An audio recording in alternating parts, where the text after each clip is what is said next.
Bem-vindo ao Enfoco. António Costa e Pedro Passos Coelho trocaram acusações durante o debate sobre os números da economia e as eventuais sanções de Bruxelas. Para o líder do PSD, os resultados já conhecidos de 2016 vão contra as promessas do governo.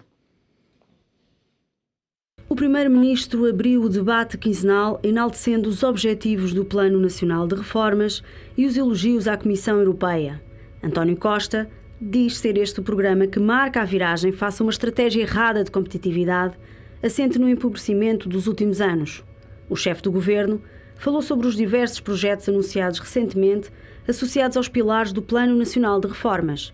São eles o Simplex+, o Startup Portugal, o Indústria 4.0 e a Estratégia do Turismo. António Costa afirmou estar convicto que, aplicando na íntegra as medidas do PNR, o país corrigirá os desequilíbrios macroeconómicos e ultrapassará os bloqueios estruturais que têm entravado o desenvolvimento. No entanto, não especificou quais os riscos para o país se essas medidas não forem totalmente cumpridas. O primeiro-ministro diz que, a haver sanções, será por causa dos números do ano passado e acusa Passos Coelho de ter uma posição em Portugal e outra junto da Comissão Europeia. Pedro Passos Coelho percebeu o recado e respondeu: enquanto fui primeiro-ministro, não fiz dois discursos, mas parece-me que visitou a Grécia e assinou com o seu colega de governo um manifesto contra a austeridade. Foi contra esse programa de austeridade ou a favor? Questionou o líder do PSD. António Costa sublinhou ainda que em 2011 foi implementada uma política de austeridade expansionista e que o seu governo não vende ilusões, mas sim que cria empregos de qualidade. Em 2011, os senhores acreditaram e quiseram implementar uma teoria com base na chamada austeridade expansionista. Quanto mais houvesse austeridade,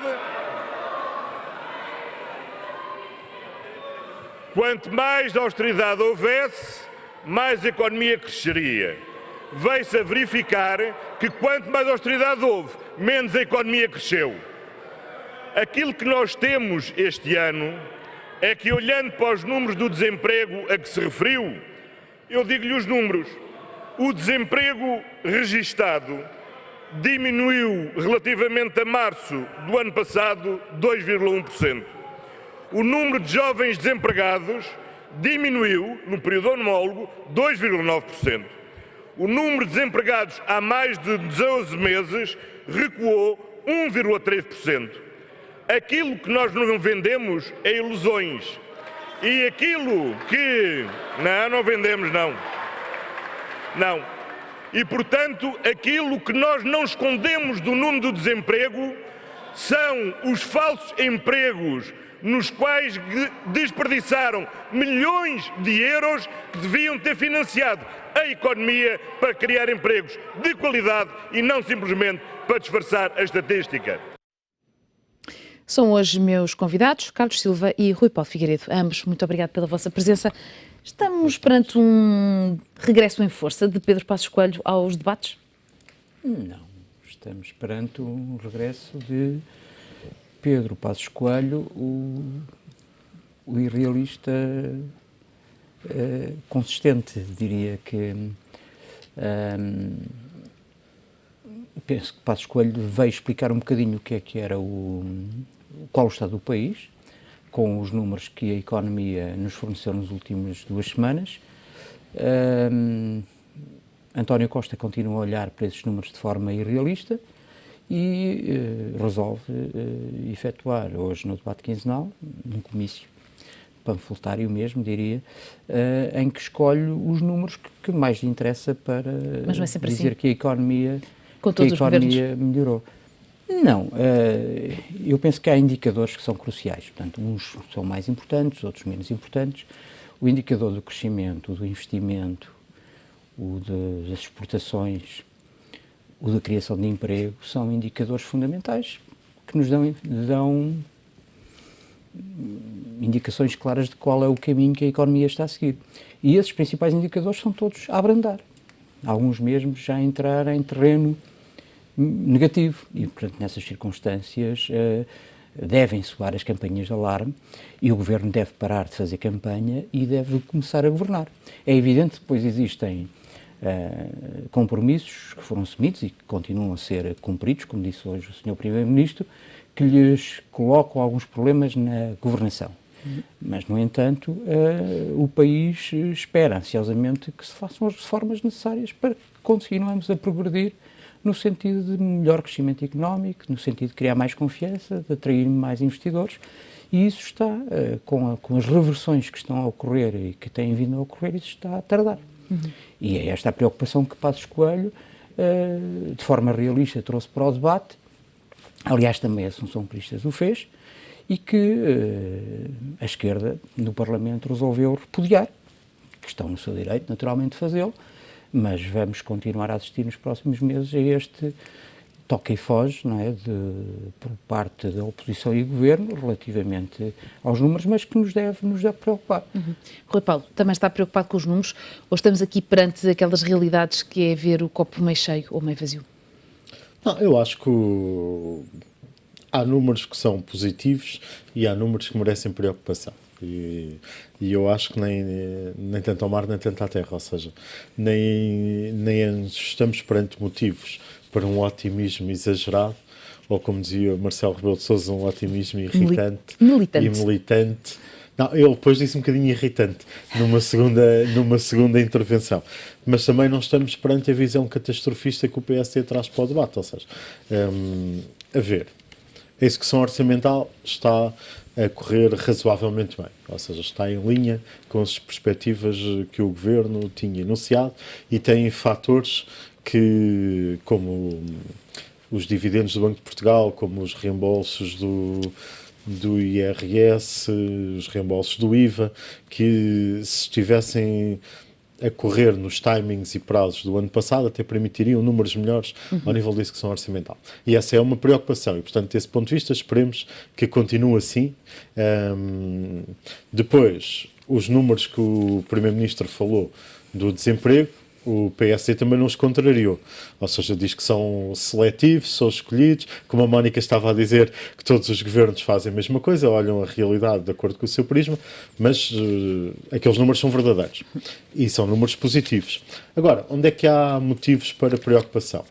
Há, na outra parte da realidade, os números do desemprego, que não baixa de um modo sustentado e continua a aumentar, e ao nível do crescimento. E o crescimento, muito provavelmente, a continuar assim, será quase impossível atingir as metas do Governo e isso pode ter implicações ao nível da execução orçamental. Até agora não tem tido, mas pode vir a ter. E, portanto, desse ponto de vista, o que é que eu acho que é importante?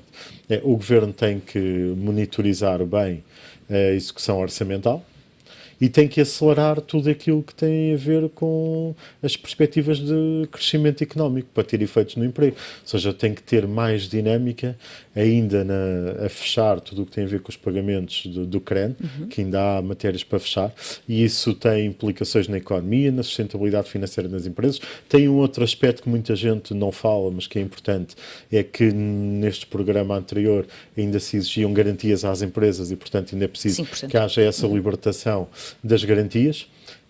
Acho que foi feita uma aposta importante e relevante no acelerar no Portugal 2020 e que tem que ser continuada.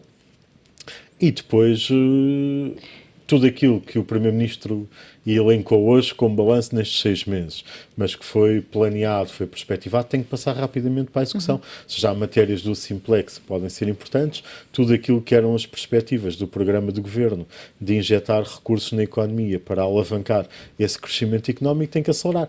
E, portanto, desse ponto de vista, há um outro aspecto importante nestes 6 meses. É que, do ponto de vista da sustentabilidade política, da articulação na maioria que suporta ao Governo, as coisas têm corrido razoavelmente bem. Acho que até o PSD e o CDS já reconhecem isso. Já lá vamos a essa questão da articulação da coligação, mas ainda referente a esta questão mais económica, nós estamos aqui perante um governo socialista que acusa o governo anterior social-democrata de ter utilizado os fundos comunitários para mascarar os dados do emprego, mas que, na verdade, os factos facto acaba por fazer exatamente o mesmo, porque é graças aos fundos comunitários que vai conseguir alavancar o investimento na economia e impulsionar o crescimento económico. Os fundos comunitários vieram sempre também com esse objetivo, não se mascara nada. E, havendo fundos comunitários disponíveis para este governo, também houve para o anterior. Portanto, os dados do emprego temos que os comparar entre trimestres comparáveis. E o que é o facto é que na comparação... opções são onde gastá-los, não é? Onde gastar o dinheiro, onde certo, aplicar o dinheiro. Eu acho que o dinheiro tem que ser aplicado, o dinheiro que vem dos fundos comunitários, da melhor forma à promoção do crescimento da economia, porque depois, por arrasto, cria-se emprego, cria-se empresas, havendo naturalmente essa confiança. E é isso que tem faltado a este governo, que por palavras vai sempre falando muito, mas tarda em chegar a hora de governar. Vemos promessas todos os dias, vemos compromissos todos os dias, mas para além daquilo que foi a devolução de rendimentos, que também já não está a ser no ritmo que o governo prometeu aos portugueses quando iniciou funções, para além das reversões nas concessões dos transportes, tudo o resto tarda em efetuar-se. Ainda relativamente à execução orçamental... até está a ser mais acelerada. Não, em relação tardou. Em relação àquilo que o Partido Socialista tinha apresentado. Certo, porque entretanto o Bloco de Esquerda e o PCP exigiram isso. Sim, mas ainda assim está a atrasar-se. Mesmo a questão das 35 horas também já não é...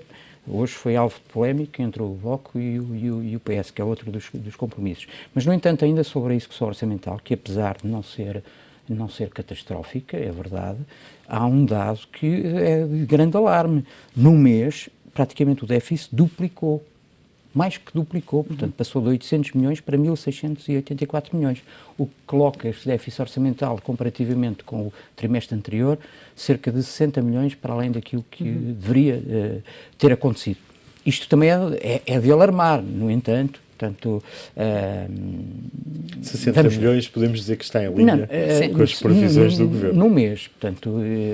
Mas também isso, a evolução mensal é sempre dúbia para se fazer, ainda por cima, então ainda no início, e tendo em conta que isto estaríamos a falar do primeiro mês de execução orçamental, o que estaríamos a falar do mês de janeiro, que nunca interessa nada. O que é relevante relativamente a esta execução orçamental é olharmos para o futuro e tirarmos previsões relativamente ao futuro.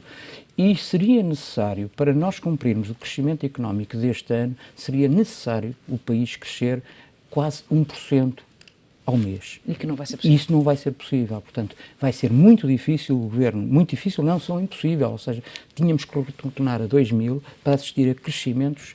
Sim, e com este enquadramento é quase praticamente impossível conseguir o crescimento económico necessário para que o país continue a fazer face às suas responsabilidades. Rui Paulo, há algum receio que de facto Bruxelas em julho acabe por adotar sanções a Portugal, ou politicamente isso nunca vai acontecer? Não, dizer que nunca vai acontecer pode ser uma temeridade, mas acho difícil que aconteça. Não estão reunidas as condições se mantiver a execução em linha com o que está agora. Ou seja, há aqui várias matérias que nós temos estado a debater e convém sermos realistas. E nem ser catastrofistas por um lado, nem demagógicos por outro. Eu, por exemplo, estávamos aqui a falar das medidas ativas de emprego. Este comentário do Primeiro-Ministro também só se usa no ping-pong político, porque o Partido Socialista sempre foi um grande adepto das medidas ativas de emprego. Foi a favor das medidas ativas de emprego. E, portanto, podemos discutir se é adequado ou não, mas eu lembro-me que o PS criticou, foi o PSD e o CDS, e bem, e o CDS, no seio da maioria, também fazia essa mesma crítica, em especial na primeira fase da legislatura, quando Vítor Gaspar era Ministro das Finanças, que nós tínhamos fundos da União Europeia para utilizar e que estavam a ser atrasados. Por exemplo, o programa Garantia Jovem, o Governo demorou muito tempo a implementá-lo, com efeitos claramente negativos. Era a altura em que Vítor Gaspar, Pedro Passos Coelho e a Troika diziam que não percebiam porque é que os números do desemprego explodiam. E, portanto, desse ponto de vista, eu acho que o Governo tem que fazer o seu caminho. Eu acho que se estiver a fazer o seu caminho em termos da execução orçamental, continuar a correr, como estes dados indicaram, eu acho que não estão reunidas condições para a existência de sanções. Agora, há uma dimensão ideológica, há uma dimensão depois prática e há a dimensão propriamente política. Ideologicamente, há muitos países que continuam a defender aquela tese da penalização dos países do Sul. Em especial na Alemanha e no norte da Europa, esse sentimento é muito forte. Do ponto de vista da realidade, eu acho que não há nenhuma justificação.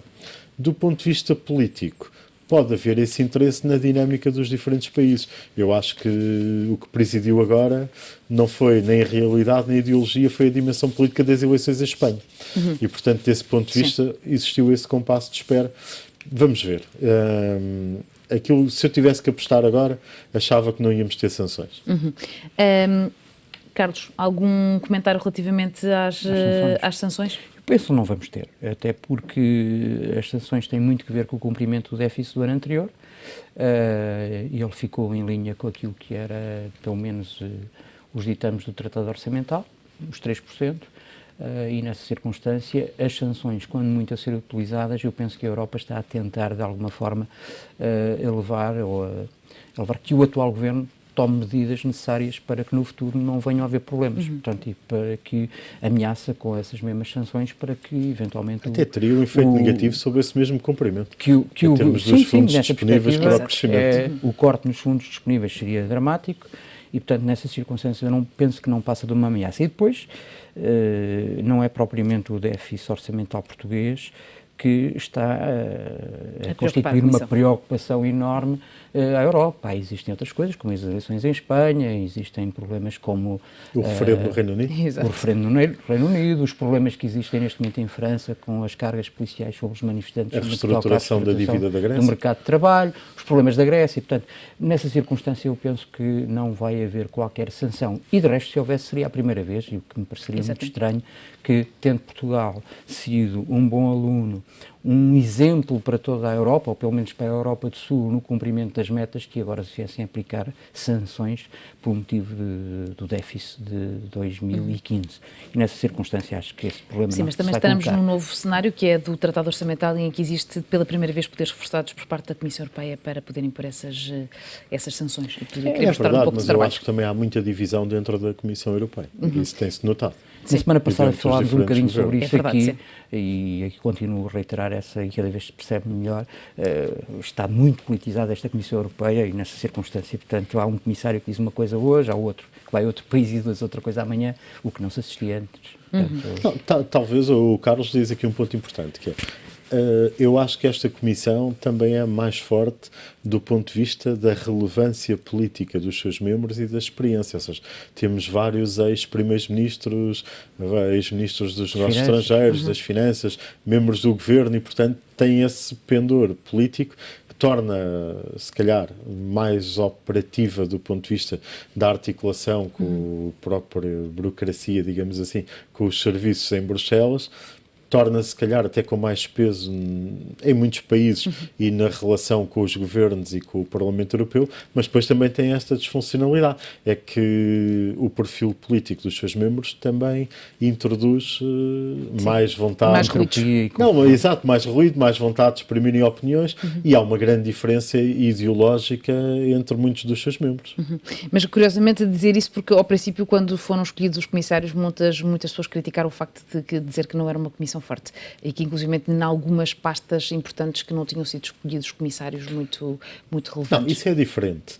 Ou seja, se a distribuição das pastas tem a ver em conta o perfil dos escolhidos, isso concordo com o que a Mónica está a dizer. Em algumas áreas, não. Não quer dizer que individualmente não sejam muito fortes politicamente, e eu isso acho que são.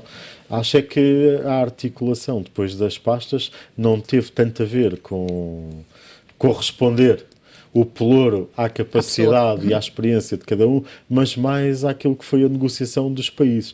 Isso aí pode não ter sido, mas eu acho que esta Comissão é mais forte politicamente do que a anterior. Bom, voltando agora aqui a um dos outros dos temas o que não sei se é necessariamente bom. Mas pronto, a é ver, vamos. para outra reflexão. Exato. Um dos temas que teve a marcar a semana toda foi a greve nos portos, marcou também o debate quinzenal, obviamente, como não poderia deixar de ser, e pergunto, como é que é possível que, ao fim de, como dizia António Costa, de mais de 400 dias consecutivos de greve, o Porto de Lisboa volta outra vez a estar na mesma circunstância e parecer não haver uma solução à vista para esta questão? Não foi bem, foi 400 dias, contando que 30 dias foram consecutivos de greve total. Os restantes dias foram alternados, claro. Foram não só alternados, eram greves às horas extraordinárias, aos fins de semana, feriados, e portanto o Porto ia funcionando. Agora, isto não... Supostamente, segundo os estivadores, o Porto agora também está a funcionar. A última declaração do responsável do sindicato era esse, de que eles, os serviços mínimos estavam a ser assegurados. Eu tenho sempre não se pode dúvidas dizer... relativamente aos serviços mínimos, porque os sindicatos normalmente dizem que cumprem os serviços mínimos, mas depois vai-se ver e há sempre grandes falhas. Mas não é aí que está o problema. Não é o essencial. Portanto, o essencial primeiro que tudo, esta situação funcionou porque, infelizmente, em Portugal, eu penso que os trabalhadores têm todos direito à greve, é um direito inalienável, mas o Código de Trabalho, ainda desse ponto de vista, deixa uma série de garantias do lado dos sindicatos relativamente à questão das greves. E muitas das vezes as greves em Portugal são quase que greves selvagens, na medida em que os trabalhadores, por exemplo, nessa questão das horas extraordinárias e nos feriados e fins de semana, muitas das vezes os serviços parece que funcionam, mas não funcionam porque, entretanto, os trabalhadores estão lá, e uns estão em greve e outros não estão, e há páginas tantas temos aqui um problema gravíssimo e não estão reunidas as condições e as garantias para que todo o serviço que deveria ser prestado seja prestado. E nessa circunstância cumpriu-se a lei da greve, é verdade, mas no entanto continuo a reiterar que evidentemente neste momento há um governo que assenta num compromisso à esquerda e portanto muito provavelmente esta questão da lei da greve naturalmente não será mexida. Mesmo já anteriormente, com o governo de direita e com uma maioria absoluta constituída, não foi possível. E nessa circunstância, presumo que nos próximos anos vamos continuar a ter esta situação. E quando existem sindicatos fortes, sindicatos poderosos, ricos, que acabam até por, a determinada altura, quando os trabalhadores fazem greve, são eles próprios sindicatos que financiam o pagamento desses dias de greve aos trabalhadores, o governo acaba por ficar... e os privados, de pés e mãos atados em relação a essa questão. E nessa circunstância eu penso que tem que haver uma ponderação profunda relativamente a estas situações, relativamente às questões sindicais, propriamente dita, à nomeação dos sindicatos, porque se calhar não é muito conhecimento público, mas os sindicatos têm direito a constituir tanto comissões sindicais mediante o número de pessoas que estão sindicalizadas no seu sindicato. E esses montantes são pagos através das empresas. E nessa circunstância, portanto, à medida que aumenta o número de sindicalizados, a força dos sindicatos aumenta também. Tenho dúvidas relativamente a esta forma sindical, que às vezes ultrapassa todos os limites do razoável no que toca à iniciativa privada e ao crescimento da economia, e este é um exemplo claro de como greves selvagens têm vindo a destruir um fator económico do país muito importante. Rui Paulo, e António Costa vai sair beliscado no seu acordo à esquerda com esta greve e com a eventual incapacidade de a resolver? Bem, vai depender da opção do governo, ou seja, esta legislação deriva de uma proposta que... Esta legislação está em vigor e que procurou resolver alguns problemas que já existiam no esporte e na legislação do esporte, e que já tínhamos greves e contestação e ameaças de operadores estrangeiros abandonarem na altura. Essa legislação foi apresentada pela maioria PSD-CDS e pelo Governo, mas ao tempo também foi alvo de acordo com o Partido Socialista. E foi negociada e viabilizada pelo Partido Socialista. E esse é um ponto importante, porque na altura uma das condições que toda a gente percebia que poderia levar à diminuição da conflitualidade era existir uma perspectiva, quer dos operadores privados portugueses, quer dos operadores estrangeiros, quer dos sindicatos, que iria existir uma estabilidade legislativa e que, mudando o governo, que teríamos logo mudanças, ou seja, que a legislação iria durar pouco. E desse ponto de vista é um teste importante. Ou seja, porque essa legislação teve sempre muita oposição por parte dos sindicatos, teve sempre muita oposição por parte do Partido Comunista Português e do Bloco de Esquerda, e do meu ponto de vista essa oposição não era positiva para a economia e não era positiva para o país a médio e longo prazo, embora no curto prazo pudesse ser interessante. E na altura existiu um grande debate no seio do Partido Socialista e felizmente venceu a tese que era muito mais importante o país a médio e longo prazo do que os efeitos de curto prazo. Contrariamente ao que o PSD e o CDS estavam sempre a dizer, houve muitas alturas em que o Partido Socialista esteve do lado... Mas e agora como é que ele vai fazer quando Catarina Martins o desafia a juntar-se à esquerda, mais à esquerda, para dar as mãos e dar apoio ao sindicato dos estivadores? Vamos ver. Aquilo que eu defendo é que, e é o que eu tenho defendido sempre, e por isso é que eu às vezes revejo mais nestas soluções e no concreto e outras vezes menos, e assumo isso. Ou seja, eu não tenho nada contra, antes pelo contrário, que o Partido Socialista lidere o governo apoiado nos partidos à sua esquerda, se conseguir manter o seu rumo, a sua identidade, se fizer jus àquilo que foi o seu posicionamento político e se mantiver um espírito reformista em nome do país. E, portanto, eu acho que desse ponto de vista, e aquilo que se tem perspectivado das declarações de António Costa e da Ana Paula Vitorino, a Ministra do Mar, é uma perspectiva de manter aquilo que tem sido sempre nos últimos anos a linha de rumo do Partido Socialista nesta matéria. E aí sim poderemos ter algumas dificuldades de entendimento com o Partido Comunista Português e com o Bloco de Esquerda, mas isso é como diz o Primeiro-Ministro. O Primeiro-Ministro está sempre a dizer que concordamos no que temos de concordar e discordamos no que temos de discordar. E aquilo que eu espero... É que ele discorda nesta matéria. Não, aquilo que eu espero é que quando discordar no que temos que discordar, não seja sempre o Partido Socialista a ter que ceder e que os outros partidos, a bem do país, aqui também tenham que ceder. Meus senhores, muitíssimo obrigado pela vossa participação. O Enfoque fica por aqui. Fique connosco.